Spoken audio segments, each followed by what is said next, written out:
तमाम सबूत पिया के खिलाफ जा रहे होते हैं। पिया की उम्मीद टूटने लगती है। तभी आलियार किसी मसीहा की तरह कोर्ट में आता है और तमाम सबूत जज साहब को दिखाता है, जिससे केस का रुख बदल जाता है। पिया केस जीत जाती है। सेठ दाऊद इतना गुस्से में आता है कि पिया की जान लेने की कोशिश करता है।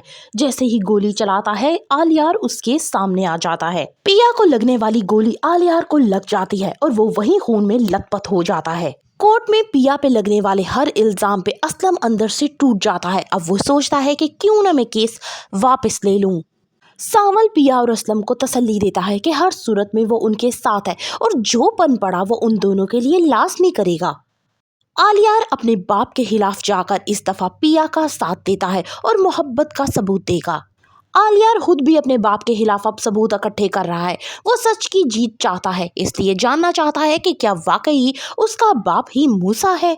पिया पे लगने वाले हर नए इल्जाम पे असलम बहुत ज्यादा डर जाता है। वो कहता है कि सावल, तुम मेरी बेटी से बेहद मोहब्बत करते हो। मैं चाहता हूँ कि तुम इससे शादी कर लो ताकि इसकी हिफाजत हो सके। दूर खड़ा आलियार अपने बाप की ये सारी बातें सुन लेता है। उसे शक लाहक होता है कि कहीं पिया की कही गई सारी बातें कहीं सच तो नहीं है। जल्द ही आप देखेंगे कि आलियार ही अपने बाप की असलियत सबके सामने लाएगा। कोर्ट में बताएगा कि वही मूसा है। अदालत में असलम के तमाम माजी का कच्चा चिट्ठा खोल दिया जाता है कि ये कितना बड़ा जवारी था। असलम के साथ साथ पिया पे भी इल्जाम लगते हैं कि उसने सेठ दाऊद के इकलौते बेटे को अपनी मोहब्बत के जाल में फंसाया और उसके बाद फिर उसे ब्लैकमेल करने लगी। कोर्ट में हुई इन तमाम बातों से असलम बहुत ज्यादा परेशान होता है। वो कहता है कि मैंने जमाने की हर ऊंच नीच से पिया को बचा के रखा है, लिहाजा ये बातें अब मुझे बहुत ही तकलीफ दे रही हैं। पिया कहती है कि आप परेशान ना होइए, मैं अब सेठ दाऊद से डरने वाली नहीं हूँ, बल्कि हम उसका डटकर मुकाबला करेंगे। सेठ दाऊद शहर का बड़ा वकील हायर करता है ताकि शहर भर में असलम और पिया को मजीद जलील कर सके। आलियार अपने दोस्त की मदद से ये जानने की कोशिश कर रहा है आखिर कौन है वो शख्स